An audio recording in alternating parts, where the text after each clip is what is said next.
4 లైన్ల శంకర విలాస్ ఆర్ఓబి నిర్మాణం పనులు ఏసీ కాలేజ్ వైపు శరవేగంగా జరుగుతున్నాయి.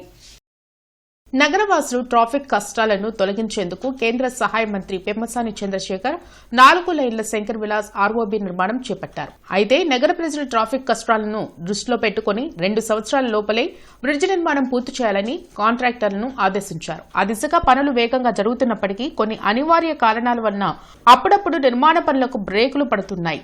బ్రిడ్జ్ నిర్మాణం మొదలుపెట్టి దాదాపు సంవత్సరం కావస్తున్నా ఇంతవరకు రైల్వే ట్రాకులపై ఉన్న పాత బ్రిడ్జిని తొలగించకపోవడంతో ప్రజల్లో అయోమయం నెలకొంది. దీనిపై మంత్రి పెమ్మసాని చంద్రశేఖర్ చొరవ తీసుకుని త్వరితగతిన బ్రిడ్జ్ నిర్మాణం పూర్తి చేయాలని నగర ప్రజలు కోరుతున్నారు.